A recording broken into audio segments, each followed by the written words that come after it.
Call the meeting to order, and the first item on the agenda this evening, citizens' comments. Mr. Frederickson. Ken, thank you.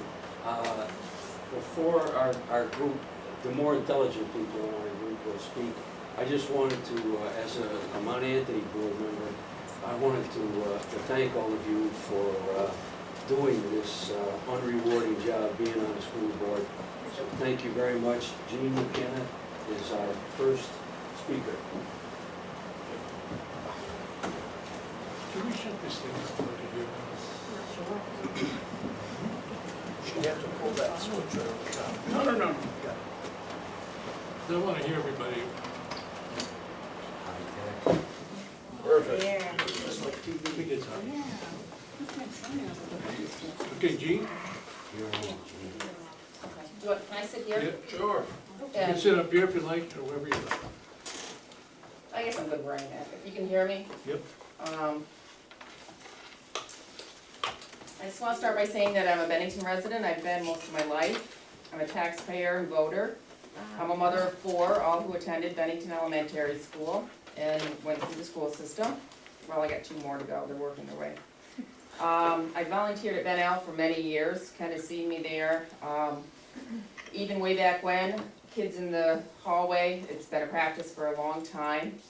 I did fundraising for the playground at Ben Al. And not liking the way the board was going years ago, I got on the school board, so I'm a past BSD board member. And I'm here tonight regarding Mr. Culkins, I'm sorry, I don't know how to pronounce. Kulki. Culkey? Okay, sorry about that. His finding regarding students and the Shire's housing. I gotta say, it really surprised me at the number that was developed, that might be in that development. And then he veered from the 1.5 unit calculation. And I do have this for you guys later if you need it. In the Shire's market analysis, it says, because the project includes 1, 2, and 3 bedroom units, tenant households could range from 1 to 6 persons. So if you're gonna have 6 people in the 3 bedrooms, there's a good chance that you're gonna have kids, at least 1.5. Maybe you have blended families, you could have up to 4 kids. So those 2 apartments alone could have 8 children. And I know there's other scenarios. On our end, we're trying to be proactive.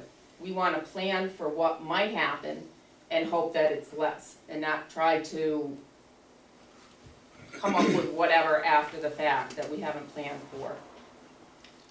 Also on page 4 of the market analysis, it says, given the project's primary orientation towards low to moderate income families. So they are building these for families. I know it's been mentioned it's low income. Right in this, it tells you they're looking for families. And then on July 23rd, the special meeting you guys had, it says a proposed housing project will have 12 2-bedrooms. It's actually 14. So if you take that times a 1.5 rate that is used so often, that comes up with 21 kids just in the 2 bedrooms. If you add 8 kids from the 3 bedrooms, you're at 29 kids. So you're at least 24 to 29 kids, not counting the 1 bedrooms.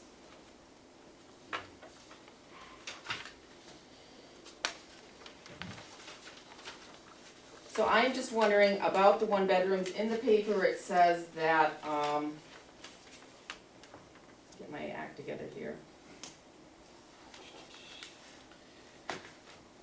Culkin, and I'm gonna get it wrong, I apologize. Said that his estimate was lower in part because of 8 of the proposed units, or 1 bedroom units that Shire's Housing does not make available for families to rent. Do you have that in writing? Or was it a verbal, he just threw it out there? I'm new to this process, so I don't know if this is public comment. I don't know if it's appropriate for me to respond, or is that? Sure. Like, It's on the agenda. The information provided to me showed no children in 1 bedroom housing units in the Shire property. Was it written, or did he call you? I never spoke to him, it's written. It is written, so you have that you could provide to us? I have the documents that I used here, So you could, being public documents, you could provide that to us? absolutely. Okay. And it did say in there that they were not gonna rent the one bedrooms.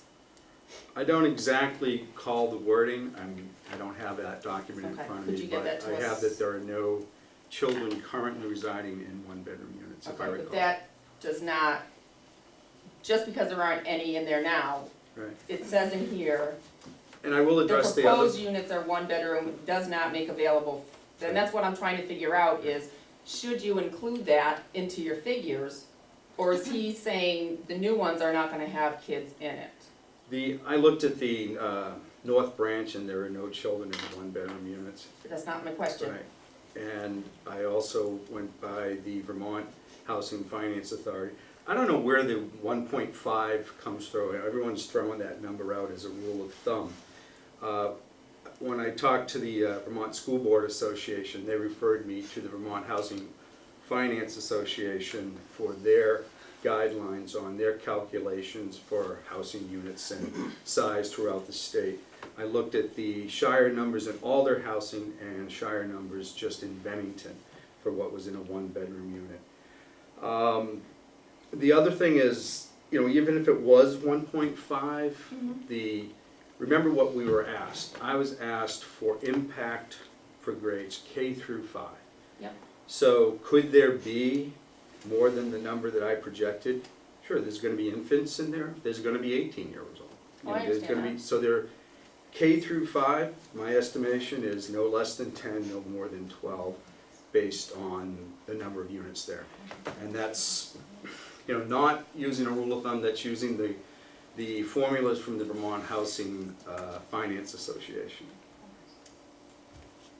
But, so you did not include the one bedrooms, and just because North Branch Street doesn't have kids, does not mean these one bedrooms might not have kids. I have an apartment to rent, and all that's coming are single parents with 2 kids. 90% of them with young kids. If I was shown that they are putting families with children in one bedrooms, then we would change the calculation. But it is my understanding that they do not put children in one-bedroom units. Okay. Because here's where we're at, is when Appleman did his development, he made many promises to people and just verbally did it. And then when the time came, nothing happened because it wasn't on the record. To protect you, to protect the school, I would think that you would want in writing that the one bedrooms are not gonna have kids in it. Otherwise, your decision should be based on kids in those bedrooms at 1.5 or whatever. I can't generate numbers that I don't have. You know, I can only go by what I have presented in front of me, and it's showing that there are no children in one-bedroom units. I can't speculate. I don't want to But speculate. wouldn't you rather plan for kids and know you have a place for them than have all these kids show up? That's not the question I was asked by the Design Review Board. I have to limit my comments to what I was asked by the Design Review Board. I can't speculate, I can't guess, I have to give. Okay, we'll move on then. We'll move on. Is it possible to get the paperwork you got from them?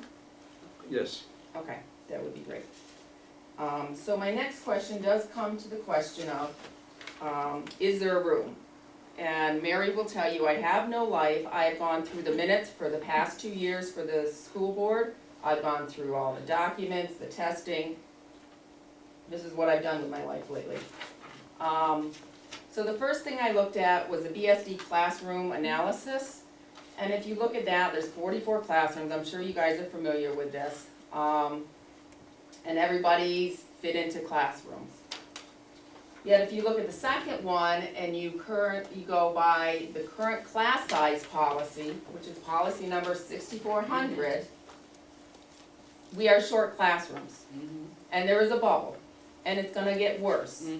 So I don't know how you can sit there and say there's room for these kids when clearly the numbers are showing there isn't. And it's not gonna hurt me, it's gonna hurt the poor kids. And if you look at the student population trends, The projected for, let's go back to 12, what was projected and what was actual was 86%.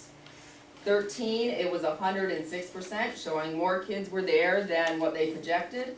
For 14, it's 99.6. For 15, it's showing a projection that's higher than 14. So you're showing more kids coming in. Mhm. I don't know where you think you're gonna even put another 10 or 12 kids. And I know you had talked in the minutes about, in December, about the Molly Stark stage being transferred over to classroom. You're renting Division Street, you're talking about the sports center.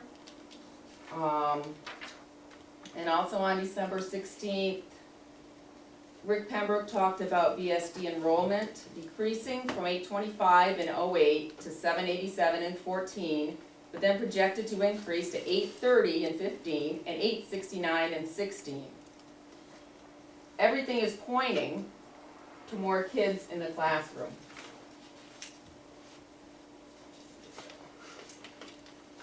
So then we go to the poor kids, because I really think those are the ones who are gonna suffer. They get one chance at this, they don't get redos. If you look at the kneecaps for the last 3 years, students at substantially below proficient, SVSU is higher than the state. It seems to get higher, and I know it's hard to compare it all to the state, but they're not getting any better. Somewhere along the way, we are failing these kids. If they're not learning in the elementary school by 3rd grade, they don't have a good base, it's gonna make the rest of their years tough years. You know, if they were thriving, if these results showed that the kids were doing great, to throw another dozen of kids in there, I don't think that would be a problem. But these kids aren't doing well. Something is failed in this system, and it's the kids that are suffering. We need to focus now on these kids. What's gonna change so these test results get better, so our kids do better? And I just think it's your job to be the voice for these kids. They have no voice, and that's why we're here tonight. The most important job I have is to raise my kids and get them educated. And I don't think that's any different for any other kid in this district. That's why I got on the school board when I did, because these kids need to be educated, and they deserve the best they can. Putting the Shires project through and adding more kids to the problem is not gonna help anything. If you go online and you look up Bennington schools, they rate it, Bennell and Molly Starks are 2s. 2 out of 10. Shasbury's a 6, North Bennington's an 8. Something's going wrong and it needs to be focused on. I ask that you withdraw the information you sent to the BS or to the DRB, re-examine what is going on, and submit something that will protect our children. Thank you. Yes. Okay, Anybody else? I'm Okay, going Mary. to speak. I'm Mary Morrissey, and I'm here as a lifelong citizen and taxpayer and a concerned citizen of Bennington. I'm here tonight because I'm very concerned with the statements and assumptions that were made by our interim superintendent as to the impact and additional students projected to enter our local school system. The formula that was used is a common factor number used to calculate growth in student population. In this instance, the 1.5 child per rental unit ratio was used, meaning that the student population could possibly grow from a low ball figure of 15 to as high as 36. However, none of us actually know what that number will be, because we don't know who will be moving into these apartments. Best practice when planning is to plan for the biggest impact, hope for the best, but always do your homework to get the real-time projected figures for budgetary and needed resource information. I'm not sure what formula our superintendent used. It's sounding as though, from what the previous comments, that you used the housing formula, and I would probably say that might be one-sided or short-sided because they also have their numbers that they use.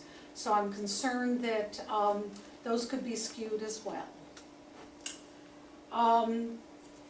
I believe, and so I am not sure the formula that the superintendent used, but I believe it was less than half of the numbers from high to low as previously projected.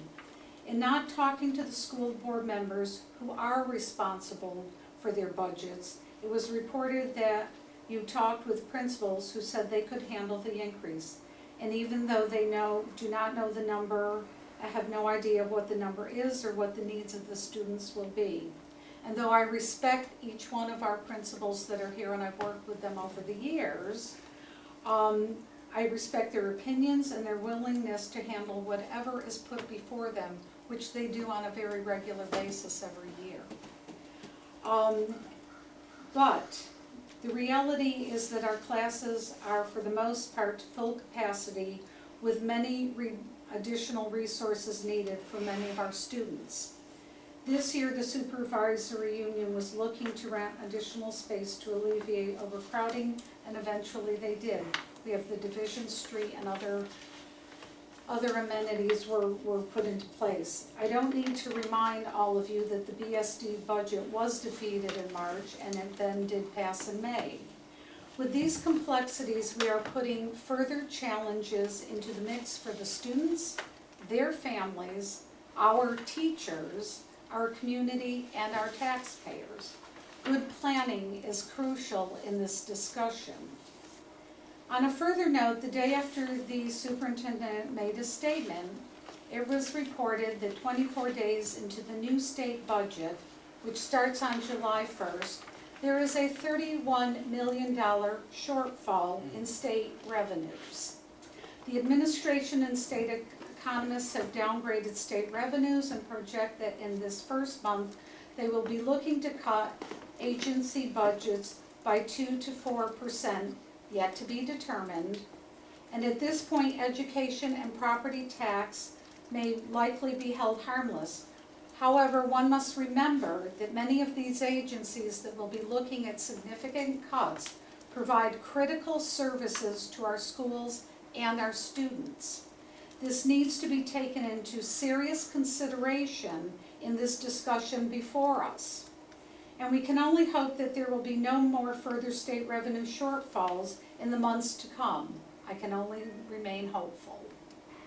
It is also important to note that in a recent story about the community of Isle Lamont in northern Vermont, they are confronted with an education/taxpayer crisis. And though I know Isle Lamont is much smaller than Bennington's population, the discussion is relative to concerns that are being raised here and in our communities and other communities and school districts across the state. I will read briefly from the WCAX report, which you will find relevant in this discussion. People living in Isle Lamont found out Wednesday, and I believe that was a week ago, night, that a 50% property tax increase is irreversible. In early July, full-time residents saw the sharp increase. It comes following a school board budget deficit and the state having the community make up the shortfall. At the meeting Wednesday, members of the school board fielded questions from very angry residents who say they are struggling to pay the bills. I don't think that's too unfamiliar than what we're dealing with here in this community. A lot of people are having trouble getting the money together, explained one resident. Another said, "You're telling me next year my taxes are going to double again on top of what is already being increased." The school board chair responded, "Unfortunately, there is nothing that we're going to be able to do about this increase in the tax rate in the short term. It's all going to be about working, looking forward to the next year, evaluating every avenue we have, and working with our local governments and local taxpayers to get some property tax reform going." The tax hike comes, and this is very important to note because this is exactly what we're talking about in this discussion. The tax hike comes from after the community was hit with an additional expenses from new students moving into the district and rising special education costs.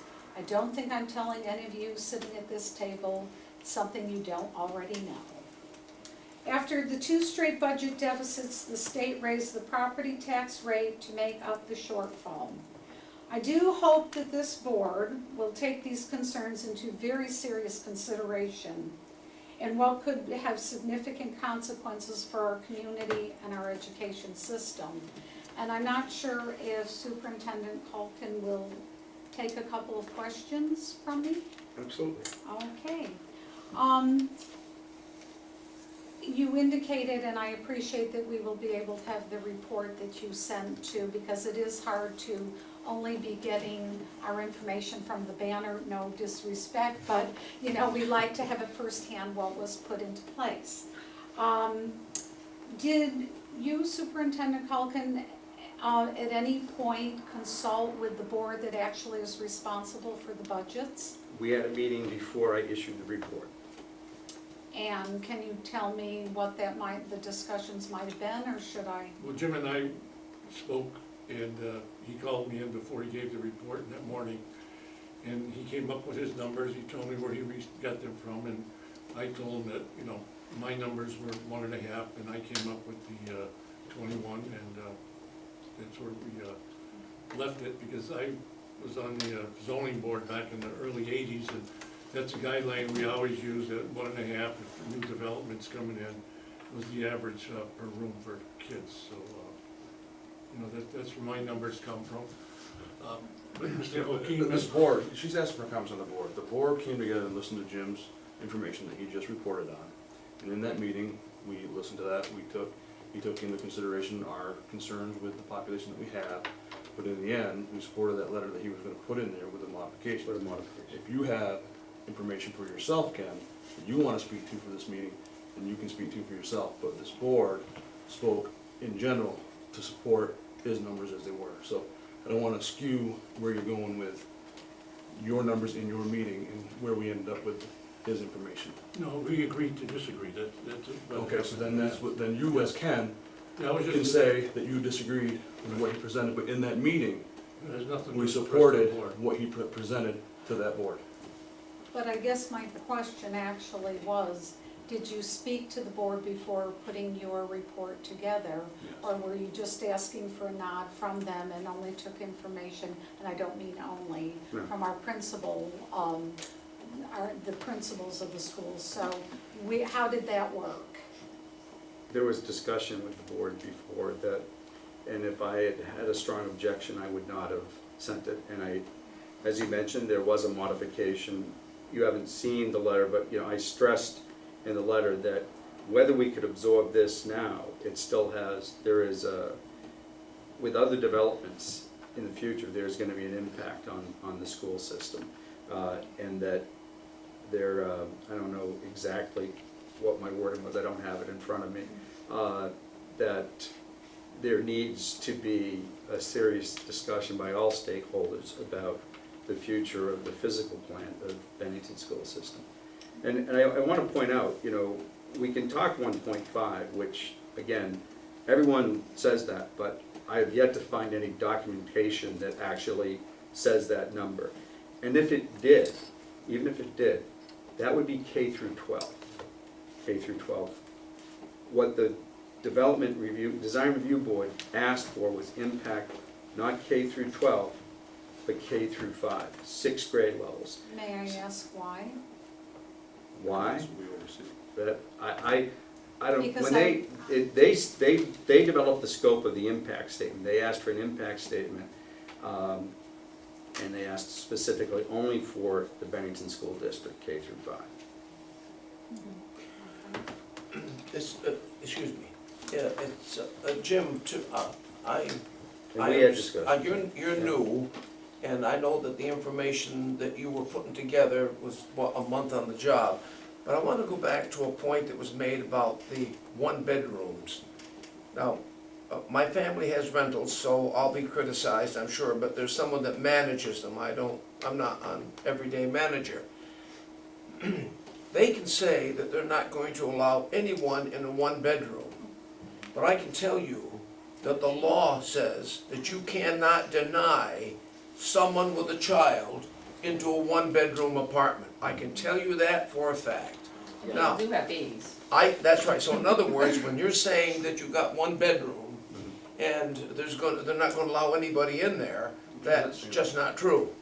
They can come in, and someone can come in with no children and shortly end up via a marriage, a divorce, a pregnancy, or whatever it is. So there's going to be children in one-bedroom apartments. And for them to say otherwise is absolutely false. And then that's why we're coming to ask you to revise. I make no promises that I'll revise anything, but what I will promise is that I will certainly review. If you have other documentation that shows me otherwise where my numbers are wrong, I'm more than happy to make every consideration and review it. Nothing is ever etched in stone.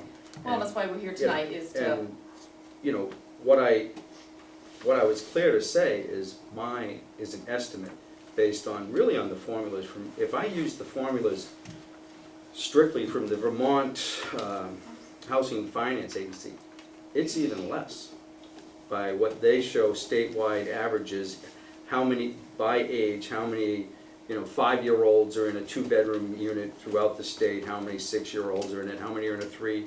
That's where the information was generated from. Their number was even lower. The developer even had a lower number. I think if I recall, I think it was 6 students. 5 to 7. Well, would be their impact. I think it was 10 with the Vermont 9.8 or something like that. It came out to the Vermont Housing Finance Association. And as I said, when I consulted with the Vermont School Board Association, asked them, I'm hearing this 1.5 rule of thumb number, whatever, what do you advise? And they said, I advise you to use whatever the Vermont Housing Finance Agency tells you to use.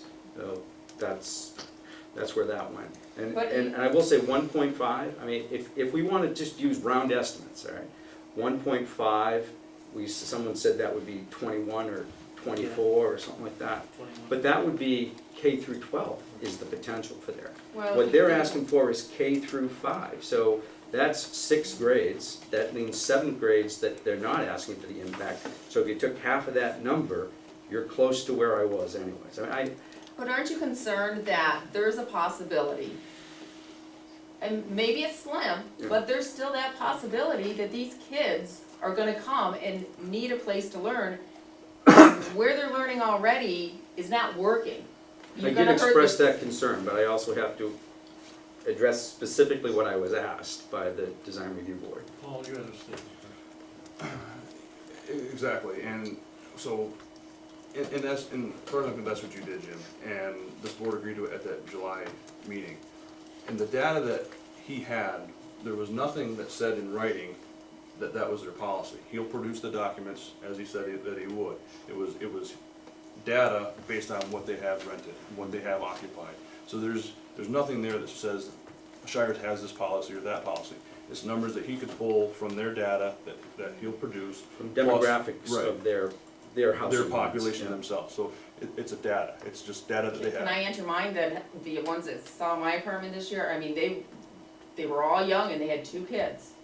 There was a good population of it, so you're gonna think that some of those are gonna end up there. We don't know who's gonna end where. What I'm just speaking to is where our information came from, and that it wasn't to form our opinion. It was to seek out information, put it together, and agree upon opinion of this board as to, based on that data. And that data came from those 3 entities, and I don't want this to become confused with I mean, personal ideals of how and how many people may be in these places. We had to look at data, we supported it, they put the letter together, and it was presented. And, that's all I wanna make sure. I'm more talking to this board right now than I am. did you look at the projections, did you look at the test results, did that play into the decision at all, that, Yeah, I also had to provide them with a 5-year and 10-year enrollment yeah, but projections. did you look at the test did you look at the kneecaps, that none of the schools are making adequate progress? I'm aware of That- that, yeah. Should play something, and it's the kids, I mean, these are the kids that are gonna suffer. I think Jim was just asked for a specific number, and he did the best he could, looking at the statistics So that we he need received. to go back to the development review board and see what they asked you and. I'm not criticizing Jim in any way. He gave what he should. Right. However, we as a board certainly have the right and really the responsibility to take a position away from the question that was asked to Jim. And I think this is where these people are coming from. And I think for anyone, whether it's the Shires or whatever project it is, how can you look at it and say it's not going to have an effect? It's going to have an effect. Because we can go back and look at the minutes that we talked about. Van Al principal said he needs more room for special services. Yeah. Molly Stark said they want to change the stage area around, make a learning position. So let's face it, we're tight and we're hurting for space. And if 15 more kids come in tomorrow morning, we're in trouble. We're already over our policy. Right. Yeah, 'cause if you look at the K2 numbers, they may seem low, it's 15, 16, 17, but that's our policy.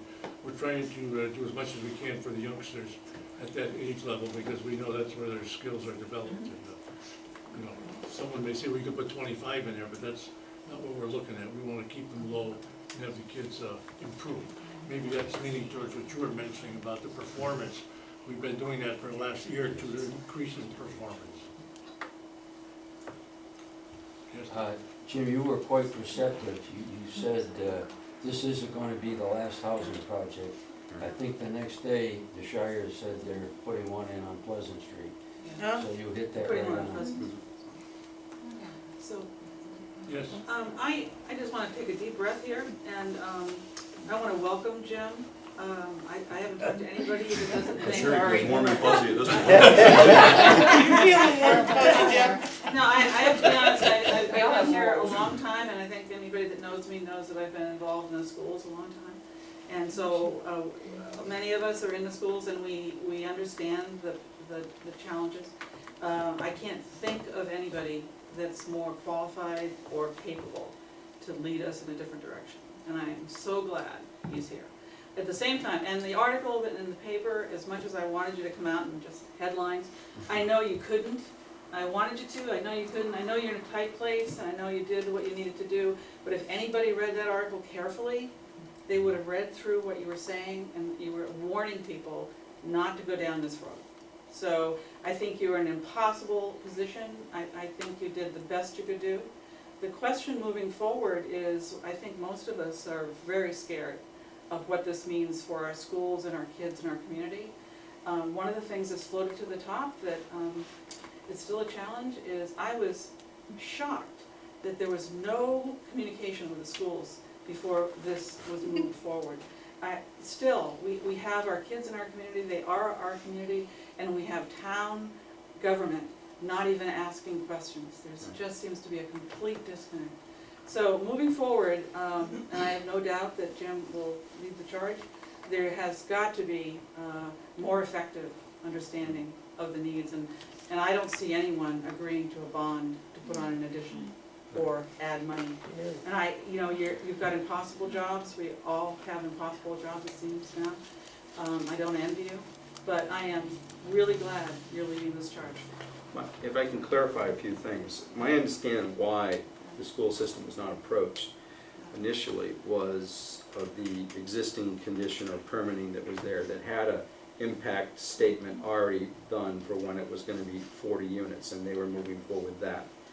And then the developer is the one that pushed for the impact statement, or the request, my understanding, that that resulted in me getting the request from the design review board because of the number 36 that had been put out there, and they disputed that with their 6.6 students, and then that's how the formal request came from the design review board, because of the wide variation in the two reported numbers. That's not exactly true.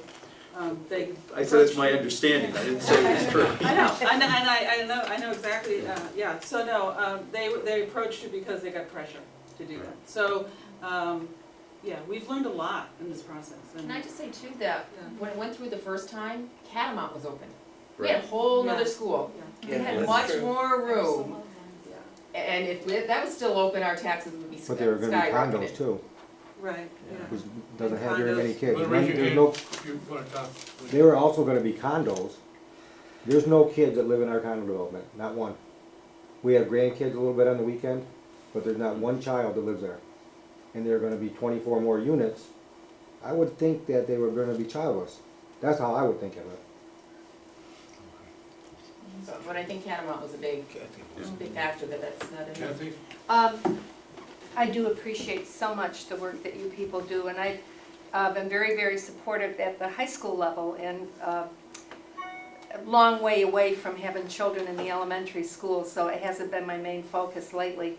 I would like to start by saying that I have foster children that are my grandchildren. I'm very, very familiar with the level of poverty and dysfunction that causes in helping to raise these children with my daughter and her husband. But 3 years ago, when the first community meeting started for the housing draft that just came out, I spoke in front of the TV cameras and told the true, and I will say it, dirty secret of the Bennington schools, which is the number of free lunches. And as a realtor, that's a dangerous ground for me to take.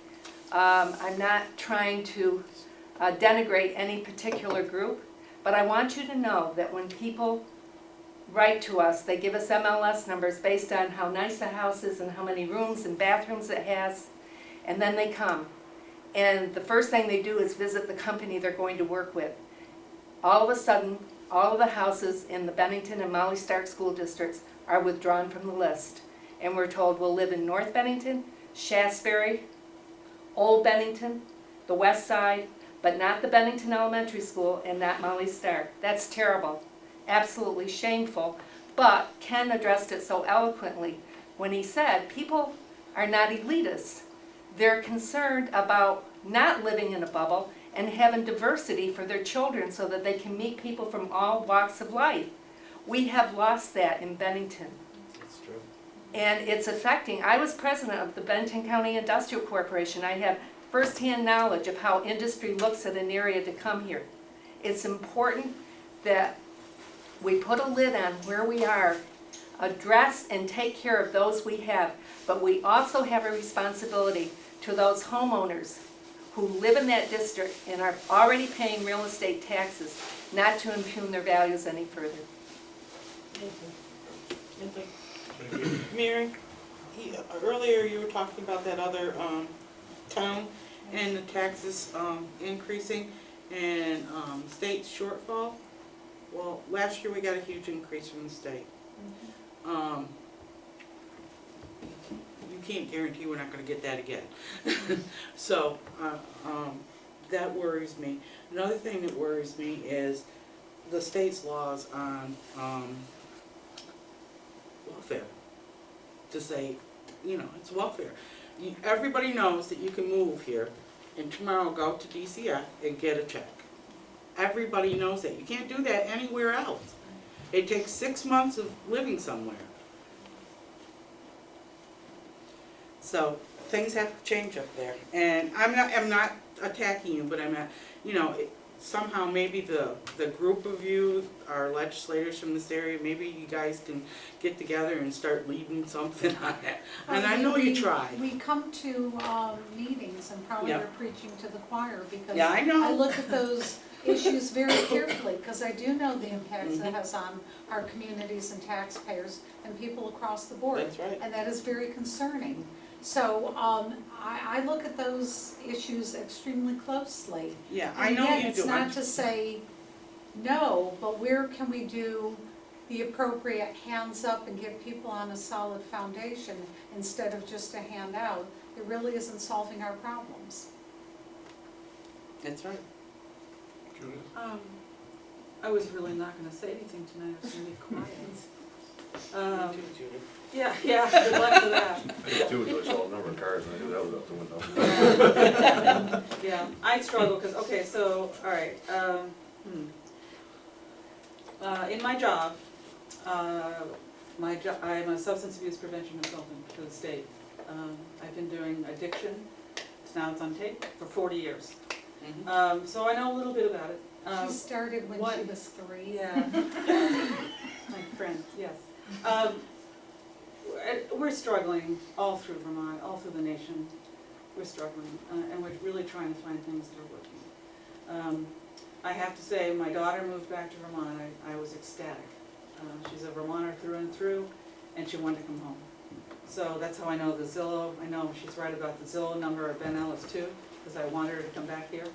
But so I found myself really uncomfortable because I kind of identified where I didn't think she should look. I didn't mention Bennington because I just couldn't bring myself to do that. But we have a city in this state that fell so fast to the worst possible place you could be in terms of drug addiction. It's still struggling. Fortunately, they have a hero up there that we all know well that's done an amazing job. And he's put his wholehearted soul into turning things around. And the number one thing that's working is de-intensifying neighborhoods. Taking the numbers of people, getting back to knowing who your neighbor is, knowing what's going on, knowing Jim or somebody and saying, how you doing today? If there's a difference in their life, you notice it. We have the same system that we know works in schools. 18 years ago, I talked to George at a school board meeting and said, you know what we need to do to help our kids? It doesn't cost any money. It's called reconnecting youth. You break your school up with adults and you add kids to every adult and you meet with them every morning for 15 minutes and the rates of risky behavior go spiraling down. So, you know, the connectedness theme is absolutely everywhere, and taking the time to get to know the people around you is what works. We know it works. It's not a big mystery. It's not rocket science. It's evidence. It's proven. And we're doing it. Rutland, whoops, wasn't supposed to say that. This town, this city in Vermont is turning around with huge effort, but it's all based on neighborhoods, having neighborhoods. And that's the way Bennington used to be. So, Yes. and my kids grew up in a neighborhood. And I've been fighting for neighborhoods since I moved here 34 years ago. We know it works. It is not rocket science any more than eating meals with your kids is not rocket science. It works. It's little. You can all do it. So to do something that completely counteracts that is just hard for me to take in. One last thing, it's hard to follow that, but talking about people coming in from out of state, and I don't know if you guys know this, in the market study, the market area, he expects 10 to 15% to come from out of state, which is 2 or 3 people. Yet the market area includes parts of New York. So it's very possible these 24 families could be coming in from out of state. May not be, but again, it's very possible, and they're gonna require, you know, Yeah, I know. schooling, healthcare, whatever else they may do. So I think it's important to look that these aren't people moving from here to there across town. Again, maybe they will be, but maybe they won't. And I think we also, as one last comment, I think we all know that the economy here is struggling tremendously. Yes. There's not the support out there that people can really do this, and I hear it on a regular basis. And it's not people just saying, don't wanna pay me more, they're really struggling to make ends meet.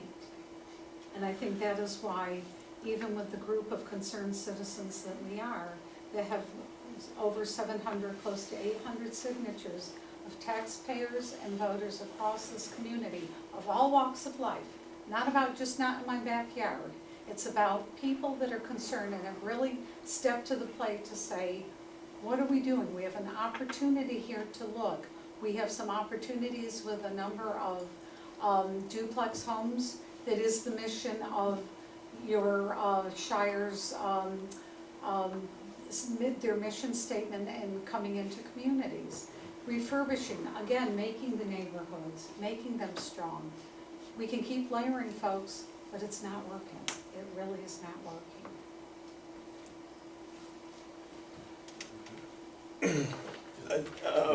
I'd just like to clarify one thing I'll speak as a citizen Just entirely. introduce yourself, probably. Frank Barnes, hi, I live right up the street here. Anybody else live right up the street here, on this side of town?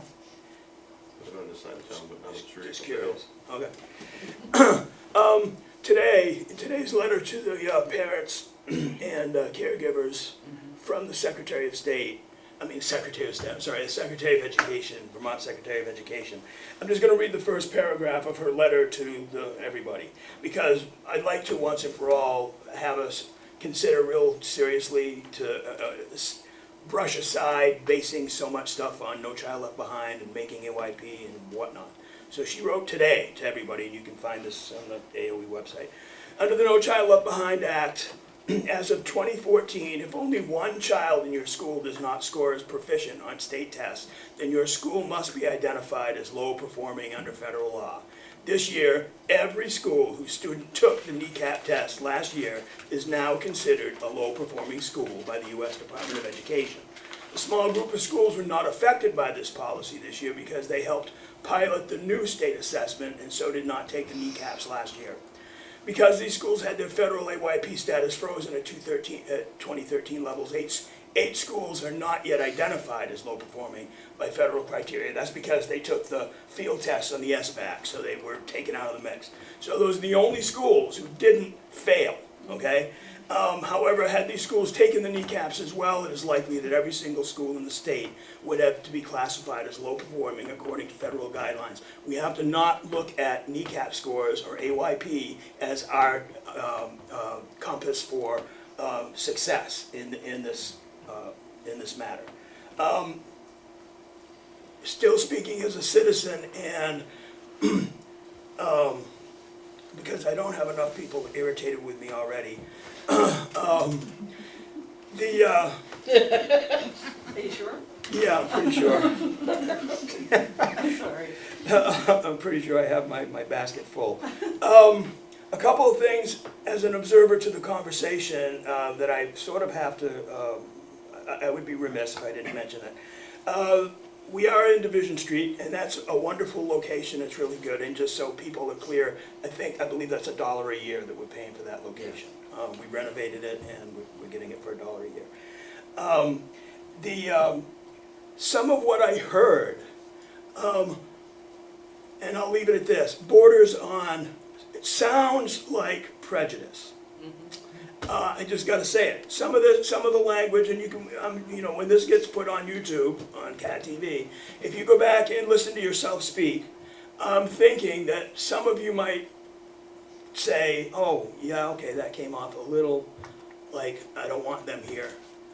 We were really concerned about homeless people. And honestly, I'm not one way or the other. I'm really on the fence on this. I understand the need for affordable housing. I understand that we have apartments that aren't filled already. I understand that plenty of people that some people abuse the system and will bring more kids in, whatnot. But it goes back to one of the things I think that Jim mentioned at the beginning of this conversation, and it's a hard conversation that we're going to have, is that we don't have the facilities to accommodate. It's not just this group of people. What if a different group of people decided to move here? And we still have the homeless issues. And we're going to be facing it again. We are definitely going to be facing it again. I don't know, I live on Sear Court. I border one of the sand pit between the two desert areas there. For years and years, since I moved there, they've been talking about a development going in there. I don't believe not a low income development, but nobody's done anything yet. Who knows what might go in there? It could be anything. It could be another one of another low income housing scenario. Whatever it might be that brings people to town, and I understand people don't want to live in certain parts of town. I just want to point all of those things out that struck me as I was listening to the conversation. May I answer that to some degree? Sure. I appreciate your comments. I think one of the hardest things in speaking out with the point of view that I have is being accused of just that and of also being called an elitist. And I think a lot of my brethren in real estate, I'm disappointed that they haven't joined this effort to really come and tell you the truth and not be afraid of it. If there's anything that bothers me as much as the hint that maybe some of my remarks could have been skewed to, you might think, prejudice, I'm also concerned more with political correctness and the inability of people to face the truth. And the truth is, 80% free lunches in one school is a bad situation. Amen. And it's not diversified, and it's not giving our children the opportunity to mix. We can't change that, and what we have to do the best we can with, but we can't do any more. We've taxed the people to death. Industry isn't coming right now, and the lid has got to be put on. We cannot handle any more subsidized housing right now. We just can't. Amen. Yeah, I'm Becky Amos. I'm a resident of Bennington. Don't live in the Silver Street area, but I don't know if any of you have flown before, but if you have, one of the things that they say is, in case of an emergency, please put your oxygen mask on before you help a dependent. And I feel like Bennington has reached the point that it is in that crisis state where we need to put our oxygen masks on. And if we don't, we're not going to be able to help other people. Because if you're a caregiver and you've wiped yourself out being a caregiver, you can't help your dependent. And I think Bennington has reached that critical mass that we are a caregiver that can't give care anymore because we are hurting. We can't pay more taxes. We're stretched to our limit. So we can't provide for others if we are in a position not to be able to provide for ourselves. And I think we need to start considering that. Have this group gone to the zoning board to complain? Yeah. Been to every meeting, yes, is around. I've seen these people more in the last month than I have in the last 34 years. And nobody seems to want, they say, no, it's not our board, you go to that board, we go to that board, they say, no, it's not us. So we're kind of circling and not getting anywhere. Yeah, and there's no more zoning, it's a DRB now, development. It's the review board. DRB. They disbanded it. They love But they us. went from the zoning to the DR. But I So think the it's zoning important must have allowed to, it to go from there to there. They had a Pass the buck. well, and the select board said it was DRB is like, no, we can't talk about it here, so, I mean, we've been to Montpelier, we've done everything we can. But on your comment about not wanting them here, I don't know if you guys know, for Shire's housing, once you qualify for income, if while you're in that apartment, your income goes above the income level, you're allowed to stay. So he's making his own supply and demand. If these people who are now doing better moved on to buy houses, which would help the economy, which would make more room for the people who really need the housing. Instead, they're staying. And I don't know, maybe it's one or two, maybe it's a lot more than that. The system's not working. I'd rather take that $5 million and buy everybody a house and teach them how to take care of finances and let them live their lives and be off the system. It's not that we don't want them, it's not working. And that's where we're at. We are not incompassionate people. You don't volunteer at schools and do everything we're doing because we don't want people. The system doesn't work, we don't need to add more to the system that's not working at the cost of taxpayers. And I think you could look at the 700 or 800 people that have signed the petitions, that are people that work very hard in our community every day. Some in pantries and other initiatives that really help people that are struggling, and we have all been there. I've seen many of you at the table doing good work for people and trying to support folks that have fallen on hard times. So it isn't about not wanting people here. It's how can we put a stronger foundation under them to get them out of the situation they are in and be a very strong part of our community. That's what we're asking for. Since you're directing your comments to me, I'd like to respond. I'll try to be brief because, boy, we're going really late here. First of all, I wanted to point these things out because I consider myself a pretty open-minded individual, pretty easygoing for the most part. And if something struck a chord in me, it's going to strike a chord in other people. so I just want to point that out, so that you're aware of that, concerning the, we don't want them here, sort of a thing like that. And it would be, you just made a really good point, Mary, about the, it's not the, I forget how you worded it, but basically we want to put a support in place. So if you came with a plan, an alternate plan, not that it's your job, but if anybody just had some ideas, like, well, what if we did this, that, or the other, that might be a little easier But to. I think we did, and forgive me if I can just, I think the plan was there to follow actually the mission of what Shires is based upon. We have suggested that. Almost half the cost to build, whether it's duplexes for folks to be able to rent from, being in communities and residential areas, being part of a community, at less cost to than what it is to build this facility, or this area, shall we say. And gives, and actually maybe get so that folks can, where it's appropriate, go to ownership. That is those stepping stones that makes us all strong, and especially the people we're trying to help. So there is another plan on the table. And that would move kids around so they're equally amongst the schools. It doesn't put stress on one school, it doesn't put traffic in one area, it spreads them out throughout the town. I can't imagine these people, if they had a choice of living in a duplex or living in 24 apartments in a 3-acre lot, what they would choose. I would think they would want to be part of a neighborhood. Can I just respond just quickly, and I'll be very brief, I promise, that I think you're absolutely right to point out possibilities for misperception. But I think there are many of them, and one of them is the misperception that's being promoted, that this is about a certain group of people. And it's fulfilling a need that the community has. Because all of us in this room are interested in our community and its need. In fact, the number of units on the land is based on how much they're gonna have to pay for the land. It has absolutely nothing to do with the number of people in the community that need those buildings. So I think it's been promoted as them trying to help out a population of people that really need them, and I honestly think that it's been carefully designed to give the impression that it's the one group of people against another, and it's been deliberately promoted that way. But the number of units, and I asked the question, why so many?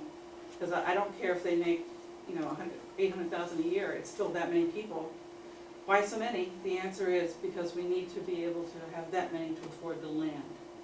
That isn't about what the community needs, that's about what the developer needs. Yeah, that's right. So you got the needs mixed up. I mean, aren't we all here for the needs of the community, not the developer? I'm sorry, that was longer than. And I'd like to bring a point of order. Spoke Not- right there. Yeah, not that everybody here doesn't have their opinion and good opinions, but I think it's turning into a town meeting rather than a board meeting. Yes. But I think you need to know some of the facts to be able to make the decisions on the school. Well, thank you for coming, appreciate Thank it. you. Thank you for Thank listening. you. You're always welcome anytime. Do you want help getting up, one man? Thank you. You're everywhere now. We'll be home tomorrow night. Okay, next item on the agenda is a technology presentation by Mr. Barnes. Is there, can I add, just so I don't forget, where and how do we add executive session to this? Can we modify and At the add, end. can we add to it? At the end, you can At the end, add. okay. It has to be for certain criteria. You can't just You do can categorize it however you want, but contractual or, personnel or something. personnel, how long I guess. Huh? Yeah, pretty sure.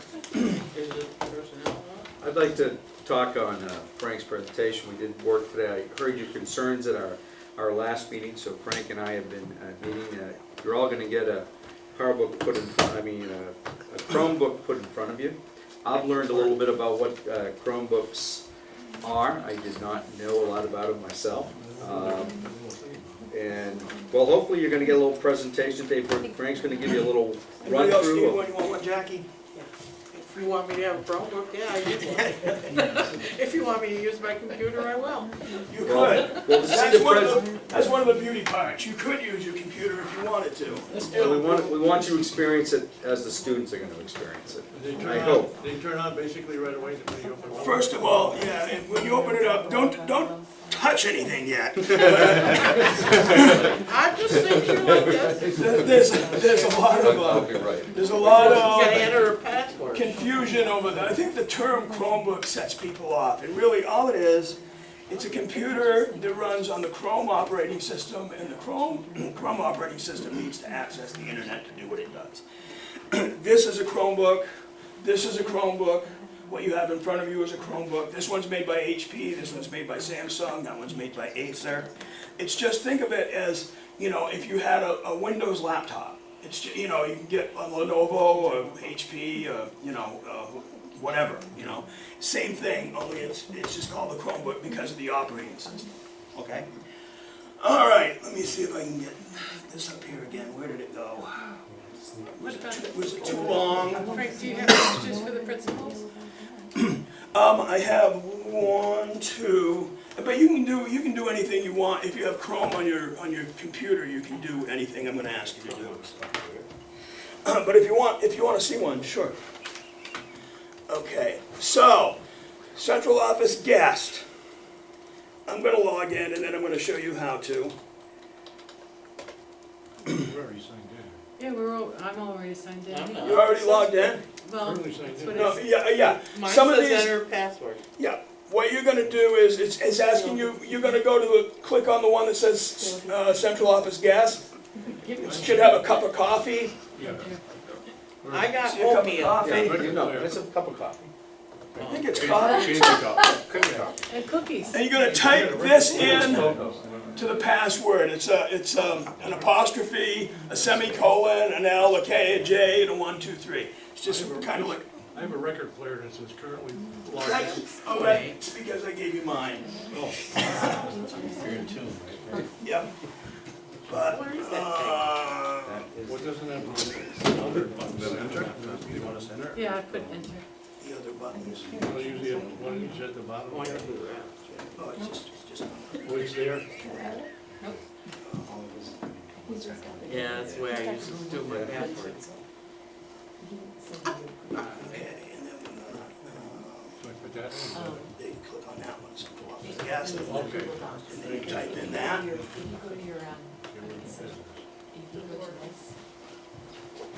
And you're gonna have the report that I'm about to go over with you on your desktop.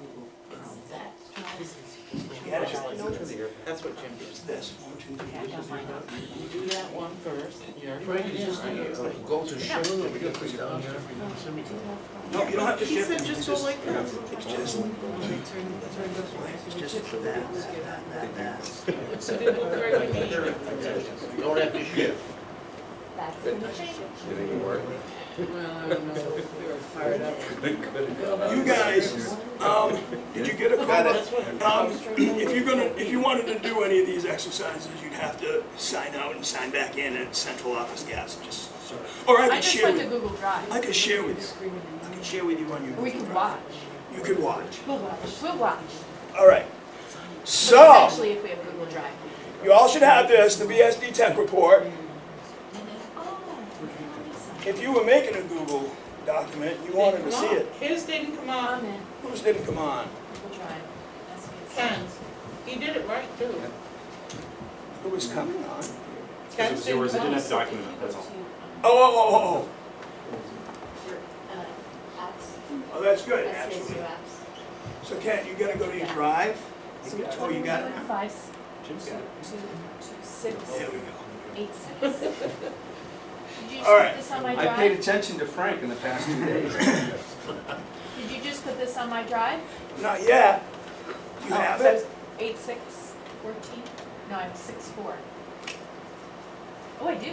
I'll share 6, this. 14. This is how you share a document. I'll do this while we're here. This is how you share a document. So DCAULEY at apps. And you can edit this, so I'm gonna. Oh, no, you can't edit this. What am I doing? No, I don't want to edit it. No, I don't want you editing. She wants us to read it. I just want to read it. I'm just gonna, I gotta go back and, You sharing with me too? oops. Oh, darn it, did I share with you? It's all right. Oh, All right. Can't view. There we go. Jim and Donna, do you want this too? Yes, please. Okay, so.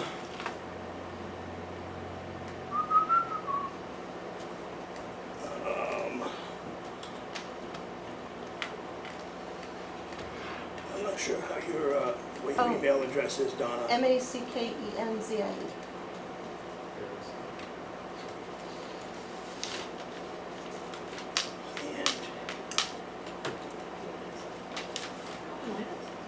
Just turn the air on. I think it's on, What's it the might be on temperature? 80. Okay, you might have to just refresh, you know, hit that guy up there. Done? Alrighty, Now we got it, so here's the official report part. I don't have my, there we go.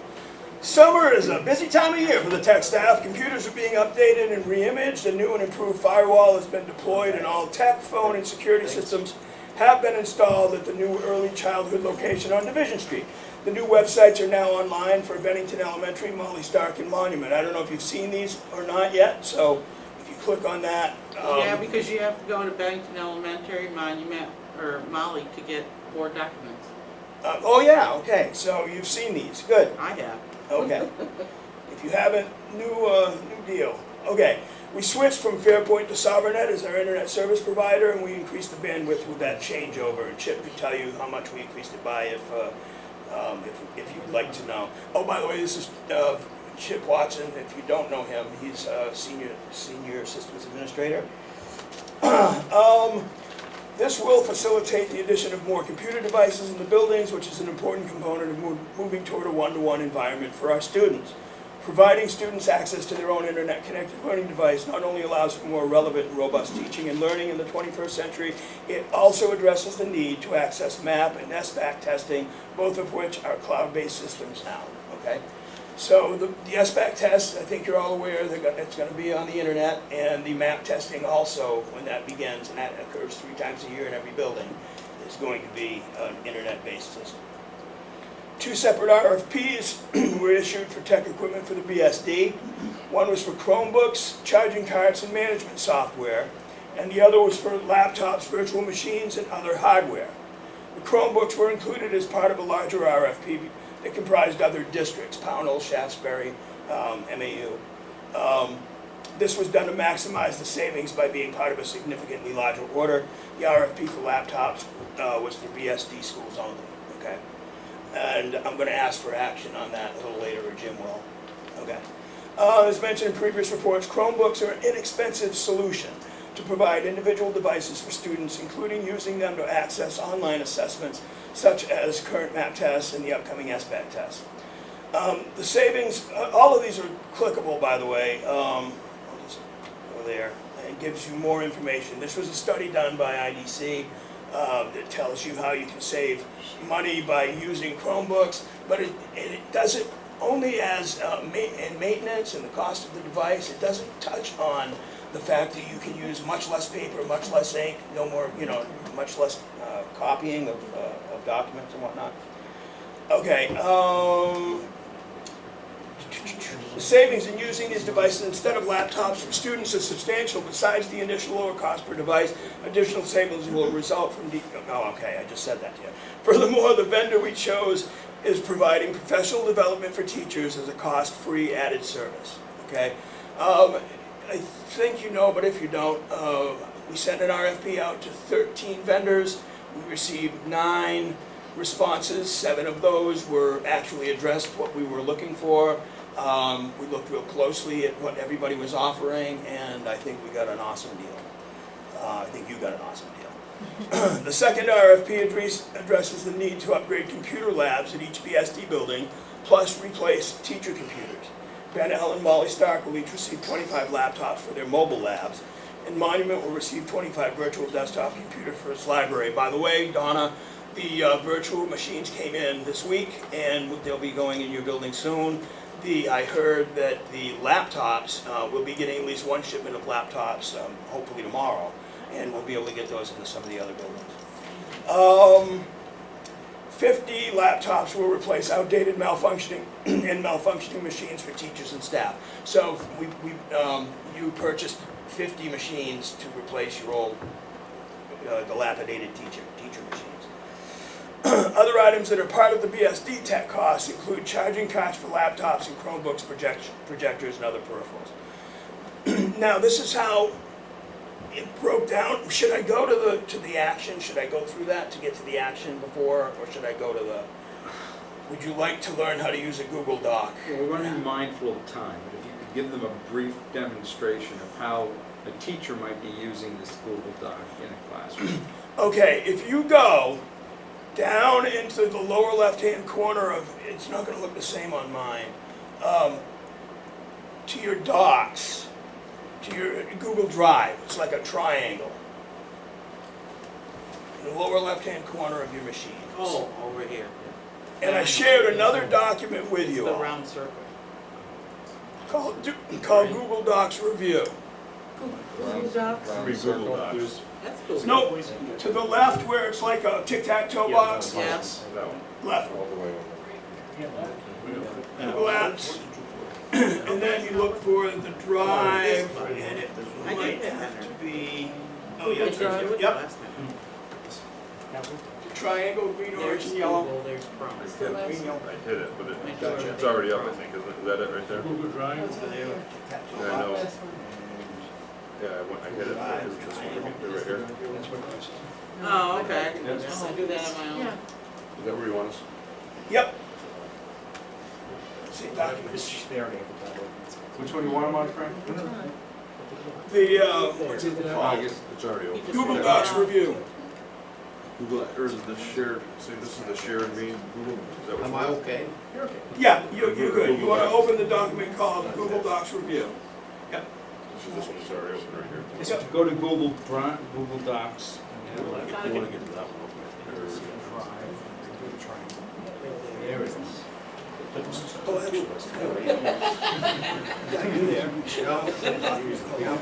actually. We got it.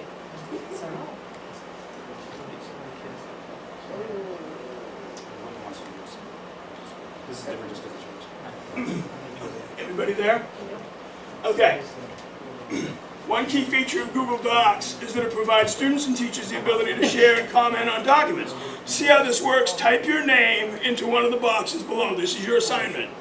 And put a message or a comment in the box adjacent to it. I've started the process How for come you. I'm getting Paul back? Paul Becker. Right, exactly. You guys are all sharing a document. So think of how a classroom, a whole group of students could be working on Smarty, this huh? document. I might get my name in here sometime.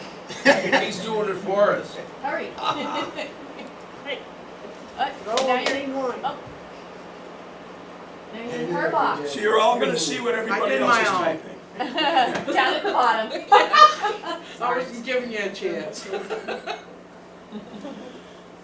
Okay, so any document can be shared one-to-one between students, student and teacher, all students and teacher, a principal, all staff, all students, any combination. So you guys are all on the same account, but that's not why you're sharing. You're sharing, if you all had a separate Google account, you'd still be able to do this by up here, when I chose to share who I want to share it with, you just type in whoever it is you want to share it with, and they'd all be able to have access to that. So it's kind of like SharePoint, isn't it? So it's, yeah, it's the Yes. same basic principle. Okay, so that's a great teaching tool as far as being able to share this information. You can also decide, as I did earlier, when I was setting the principals up, that they couldn't comment on that document. This document is set up so that people can edit it, so you can edit it. But if I were a teacher and I didn't want the kids to change what I put out, I would just not give them permission. Okay, you can also comment on a side note, and I'm doing this on purpose, live and in person. When you highlight some text, this little box up here shows up. And I can make a note. Howdy, except I need to learn how to spell. Aren't you an English teacher? Well, it's actually the keyboard is the culprit. Having fun yet? Okay, so I made this comment. And So how'd you Jackie, See, mine doesn't show how'd you up. get to make that comment?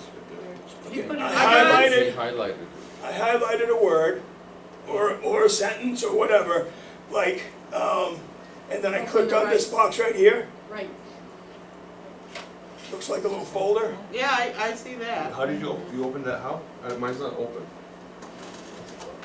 Oh, this one? I got the little thing. How do I get that to highlight? Yeah, no. What do you want me to see? What do I want you to say? Like, I don't see your comment screen, like, where. I see the Oh. comment. Oh, yeah, just scroll.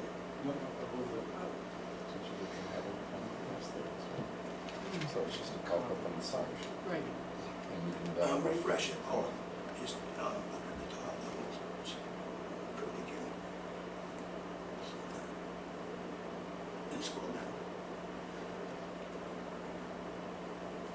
Is everybody else seeing my comment? So Frank, There? these are mainly for fourth and fifth graders, right? The ones we purchased for BSD this year go into the fifth grade, and what the fifth graders are using now will go down to fourth grade. And I have numbers on that if you need them. And the teacher books that they get, are they the same thing? Or are they gonna be regular laptops? If they, I don't think we purchased enough for the teachers to all have them. But it doesn't matter because, I mean, it doesn't matter in that many teachers are getting new computers, and as long as they use Chrome, they're all good. Right, And so, Google Apps for it. each of the teachers, like in preschool through third grade, will have a computer. They'll have something, yes. Yes. Yeah. Fairly new? Many of them will be brand new. Oh, good. And do they have the equipment to attach to the smart board? If they use a regular computer, they can do the smart board. That's one of the things, one of the reasons it's not a big deal if they didn't have a Chromebook, because there's not a way to attach that to the smart board yet, except as a projector. You can project from it, but you can't load software onto the machine, so. Right, but some teachers, they can get it from the cloud, but some teachers have their own iPads. Yep. And does the school provide the connector from the iPad to the smart board? Yeah, there's an adapter you can get. But have we given it to them? If they've asked for it, we have, and if they haven't asked for it, you can get it. Yeah, You know, that's something that if the teacher came to So us. these, Just wanna make Yeah, sure. and 'Cause it- actually, the department is very helpful, because we'll like email Ann and say, you know, we need this piece of hardware, so our teacher Because some can do people will A, be B, or comfortable C. with this, and some people know their Yes. iPads Yes. is like the back of their hand, so you wanna make them Yes, usable. yes. so Frank, you said this will connect to the smart boards? No, this will Cool. connect to a projector. So you Projector. could use the projector part, but you Physical can't, connection. but you Just can't, get to the- okay. you can't load the software into the machine that Or an runs the Elmo. smart board. Yeah, right. Frank, Yeah, what kind of an orientation do you have planned for the teachers? one of the things that I did, excuse me, well, when we go back to school and we have our in-service days, there'll be a series of, workshops, try to hit every building, so everybody that is gonna be using one, getting a Chromebook will get that training. In addition, there is the training room downstairs. We purchased, 12 Chromebooks and 12 laptops down there to have a better training experience down there. So there'll be ongoing opportunities after school for people to come and learn about a whole lot of different kinds of technology, not just the Chromebook, but the Chromebook would certainly be one of those. SVSU testing, for example, is going to be something that teachers are going to need to get familiar with. Yes? Are we gonna make this mandatory, because, we still have teachers that aren't comfortable, and they need to be comfortable with the technology, and I hate to say that we have to mandate things, but sometimes you do. and if they're gonna be teaching our students, they all need to be on the same page and know how to use the equipment that we're gonna provide for them, especially since this board is spending so much money. You know, is there a way that we can make sure that all of our teachers, do, especially those that really need it, get the training they need? Yeah, one of the things, one of the best ways to address that is to find a way to have the teachers have time in the day to get the training that they need.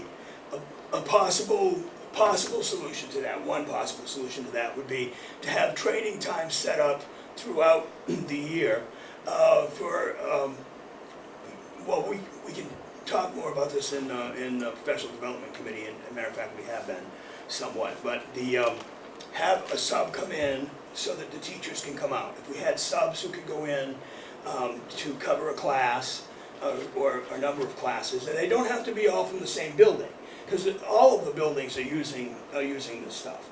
So if Molly has two teachers out with a sub, and Ben Howell has 4, and Monument has 2, it's not a big shift for the day. Those teachers could come over here to the training session, or maybe something could take place in one of the buildings and hit more teachers, because we'd also could accommodate teachers from the high school, from the middle school, from Pownell, from wherever.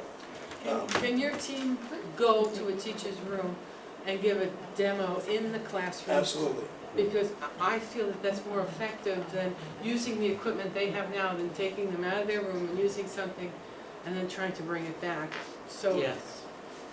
yes? I agree with you. And Frank and I have had the discussion, as he mentioned, it's gone through the professional development, and we want staff-directed professional development, who are our leaders in using this equipment and doing it. If I can make a suggestion, because I'm mindful of the times, Jim, I think we should put Frank back on the agenda, like maybe in 2 months, for an update of where we are with the progress on these. Now that, this was really just meant today to give you a quick overview, see what we're using. I'll spend some time with Frank. I'm confident that this, with the right professional development and training for our staff, so that they're confident in using it, so that, I think of the little chaos that went on right here as we unrolled it to you. It's going to take some time for our staff to embrace it, and probably less time for our students to embrace it. But I would make the suggestion that we put this on the agenda for a follow-up, so that you know that we're addressing like what your concerns are. Jim, I agree with you. I want to pick up on Jackie's point for just 30 seconds and say this. This is only as good as we've got our teachers trained to use it. So the thing that concerned me is when you said, well, throughout the year, I think that we're gonna, I just don't see an afternoon of training them. I think it has to be an extended period of time at the beginning of the year where this thing is all for naught. If I had my druthers, George, we would have that extended time at the beginning of the year, and they would continue to meet throughout the year, because there's so much to learn. Yeah. And I can give them the basics, and in a couple of hours, like, here you go, and you can start doing stuff, but there's so much that they could be doing. Mm-hmm. And if they start, I don't know if you remember when we were really strong on having PLCs, teachers had, professional learning communities, and sharing the information that they get with each other. We have a number of teachers right now who are expert at using these, and they will certainly be willing to share. Mm-hmm. The tech integration specialists will run workshops for sure. And I agree, we should have something really But it has robust to be at the ongoing. beginning. It can't But it be has to one shot. continue. Yeah. It can't just be like you do it and then you're done. Yeah. So, and I'll tell you, one of the things that occurred, that's sort of what we did with what happened with the Kunos, which are still viable devices and they'll be, well used. But there was no real follow-up. There was 2 or 3 days of PD at the beginning, and no real follow-up where teachers were sharing and what they were doing with it with each other. And it just kind of fizzled. I'm supposed to be mindful of time, but I can't. You said when professional learning communities were big? We are not doing that anymore? Oh, I'm not in the buildings anymore, I'm not sure. I think there's still, I want to know. I think he was referring to the professional and learning communities that we had always gathered in the middle school and it was SUY, correct me, I think that's what you were referring to. We still have collaboration times within our own schools, teachers are meeting every single week. Professional learning communities, that'll yeah, be a I'm big on follow-up on that. professional But learning communities. I just don't know if the name of them had Yeah, I think it's changed the at all, you title, know, yeah. because, I think it's just the It's certainly the way to go. semantics. And these are the books that they're gonna use for taking their tests? yes, So only 25 students at a time will take the test at each school? no. No, there's 150 of these coming to the BSD. All of the fifth graders will They have can take these. them on virtual computers, they can take them Sorry? on, they can take them on other, And they can take them on other devices as well, but they certainly can take them on these. Couple of questions. Yeah.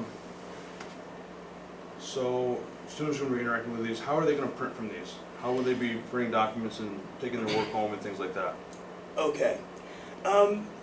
Oh, 3 questions. That's one. Firewall protection. And I just question on Google Docs and the security of that. I know that for, like, our organization runs under different rules and regulations from HIPAA and things like that. We're not able to access and use Google Docs unless we have the confirmation and business agreement with them. Is there any types of things around that with Chrome Doc with the school? I know there's FERPA versus HIPAA and things like that, so I have questions around that I'd like to have addressed, please. Sure. First, the printing issue. We seriously need to think about printing less. So if somebody absolutely needs to print, they can share their document with their teacher, and their teacher can, you save your document as a PDF and you print it. So it's not an issue as far as the teacher can print. Every student, we're not going to give them access. One of the issues that we've had in the past with giving too many people access to printing would be they'll hit the print button and it doesn't print immediately, and they'll hit it again, and they'll hit it again, and they'll hit it again, and every time they hit it, eventually it's gonna print all those things. And paper and ink is really expensive. Ink costs more per ounce than perfume, than expensive perfume. So think about that. So we wanna get away from printing as much as For 10 possible. years, we've been copying math books. What's that? So, for 10 years, we've been copying math books, so Yeah. we're not concerned about Okay. paper. So, So I just wanna make sure the I am. capabilities, I wanna understand the capabilities and functionality, as they get educated, and my kid's at school, and he wants something, to bring home to dad to show him, because I don't have a Chromebook, how am I gonna see it? do you have a computer? Not at the moment, actually, I don't. Actually, Okay. at the moment, I don't. Okay, so you're, I think that's a rare case, but if you have any computer at home, Oh, no, We're no, talking no. about 80% free and reduced lunch in our school districts. That's not a rare I'll case. bet there's 100% cell phones. Just saying. Yeah, there, yeah, you got a cell phone, you can, then a smartphone, you can look at it there. The student can share it with you, you can open it up just like you just opened it up here and see what the work is. So there's that part. As far as the, what was the question, the Firewall. security? Firewall and security issues. I'm gonna let Chip respond to that, is that okay? Sure, that's fine. Internally, when they're using them in the district here, we have an enterprise class firewall, a Palo Alto firewall. It's a new generation of firewall that's actually application aware, it can sense what applications people are running. That is sort of the security on the perimeter that the devices will be subject to. And then internally, they're running their own internal firewall. Chromebooks have sort of a built-in thing that they run as well. But that's not, I'm not sure, it's a very general question when you ask. So I guess from a firewall protection, one is hacks into it, or is it an entry point for people to get into our system through these devices, and or also the control on the internet itself and securities and protocols to set place so that kids aren't Googling and searching in places at times when they shouldn't, because I mean, I was sitting here doing some Google searches while you were doing some talking, so things like that. That's up to the teacher. The kids are doing that on their phones in the classroom right now as it is, and it's up to the teacher to make sure that that doesn't occur.